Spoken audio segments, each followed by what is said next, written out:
Then Nashish the Ammoni came up and set up camp to fight Yavish Gilad. All the men of Yavish said to Nachish, "If you will make a treaty with us, we will be your subjects." Nashish and Ammoni replied, "I'll do it on this condition, that all of your right eyes be gouged out and thus bring disgrace on all Israel." The leader of Yavish answered him, "Give us 7 days' grace to send messengers throughout Israel's territory. Then if no one will rescue us, we will surrender to you." The messengers came to Giva, where Shaul lived, and said these words in the hearing of the people, and all the people cried out and wept. As this was going on, Shaul came, and following the oxen out of the field, Shaul asked, "What's wrong with the people to make them cry like that?" They told him what the men of Yavish had said. The Spirit of God fell on Shaul when he heard this. Blazing furiously with anger, he seized a pair of oxen and cut them in pieces. Then he sent them throughout the territory of Israel with messengers, saying, "Anyone who doesn't come and follow Shaul and Shmuel, this is what will be done to his oxen." The fear of Adonai fell on the people, and they came out with united hearts. He reviewed them in Bezek.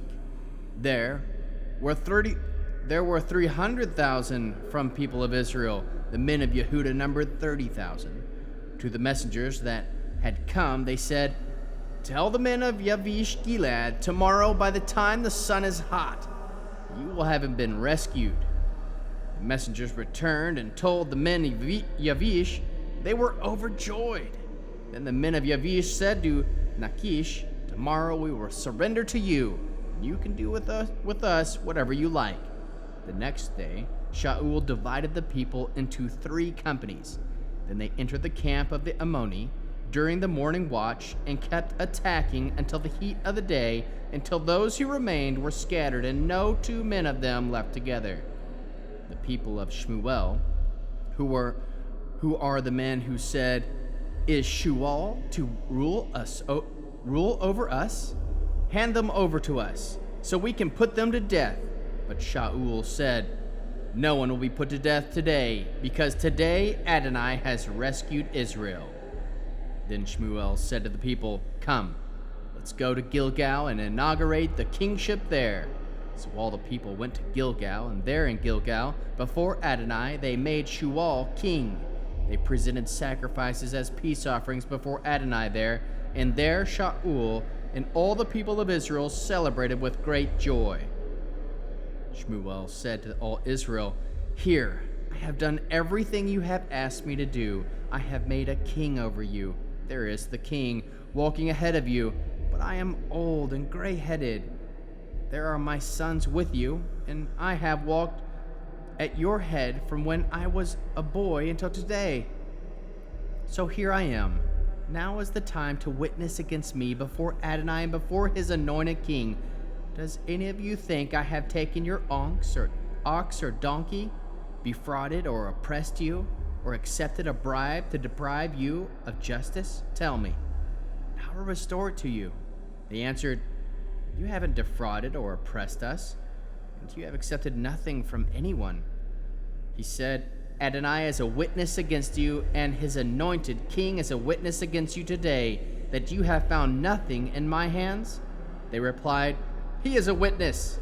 Shmuel said to the people, "It was Adonai who appointed Moshe and Aaron, and who brought your ancestors up from the land of Egypt. Now, hold still, because I am going to enter into judgment with you before Adonai regarding all the righteous acts of Adonai that he did for you and your ancestors. After Yaakov had entered Egypt, your ancestors cried to Adonai, and Adonai sent Moshe and Aaron, who brought your ancestors out of Egypt, and had them live there in this place. But they forgot Adonai their God, so he handed them over to Sisera, commander of the army of Hatzor, and to the Plishtim, and to the king of Moab, and they fought against them. But they cried out to Adonai and said, "We sinned by abandoning Adonai and serving Baalam and Ashtaroth. But now, if you rescue us from the power of our enemies, we will serve you." So Adonai sent Yerubbabel, Badan, Yethach, and Shmuel, and rescued you from the power of your enemies on every side, and you lived securely. When you saw that Nachish, the king of your people of Ammon, was attacking you, you said to me, "No, we want a king to rule over us," when Adonai your God was your king. Now hear the king you have chosen, the one you asked for. See, Adonai has put a king over you. If you will fear Adonai, serve him, obey what he says, and do not rebel against Adonai's orders, if you and the king ruling you remains followers of Adonai your God, thus things will go well with you. But if you refuse to obey what Adonai says and rebel against Adonai's order, then Adonai will oppress both you and your leaders. Now therefore hold still, and see the great deed which Adonai will perform before your very eyes. Now is wheat harvest time, isn't it? I am going to call on Adonai to send thunder and rain. Then you will understand and see how wicked, from Adonai's viewpoint, is the thing you have done in asking for a king. Shmuel called to Adonai, and Adonai sent thunder and rain that day. Then all the people became very much afraid of Adonai and Shmuel. All the people said to Shmuel, "Pray to Adonai your God for your servants so that we don't die.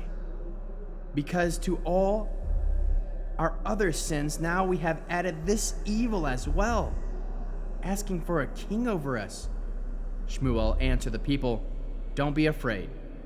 You have indeed done all this evil, yet now, just don't turn away from following Adonai, but serve Adonai with all your heart. Don't turn aside, because then you will go after useless things that can neither help nor rescue. They are so futile. For the sake of his great reputation, Adonai will not abandon his people, because it has pleased Adonai to make you a people for himself. As for me, far be it from me to sin against Adonai by ceasing to pray for you. Rather, I will continue instructing you in the good and right way. Only fear Adonai and serve him faithfully with all your heart. For think what great things he has done for you. However, if you insist on doing wicked things, you will be swept away, both you and your king." Shaul was years old when he began his reign, and he had ruled Israel for 2 years. When he chose 3,000 of Israel's men, 2,000 of them were with Shaul and Michmas in the hills of Beit-El, and 1,000 were with Yokatan in Givat Benjamin. The rest of the people he sent back to their respective tents. Yokatan assassinated the governor of the Plishtim in Giva. The Plishtim heard of it. To Shaul had the shofar sounded throughout the land, saying, "Let the Hebrews hear." All Israel heard that Shaul had assassinated the governor of the Plishtim, and thus made Israel a stench in the nostrils of the Plishtim. So the people rallied against Shaul in Gilgal, while the Plishtim assembled themselves together to make war on Israel. 30,000 chariots, 6,000 horsemen, and an army as large as the number of the sands of grains in the seashore. They came and pitched camp at Michmas, east of Beit-Aven. The men of Israel saw that their options were limited, and that the people felt so hard-pressed that they were hiding themselves in caves, thickets, crevices, watchtowers, and cisterns, while some of the Hebrews crossed the Jordan to the territory of Gad and Gilgal.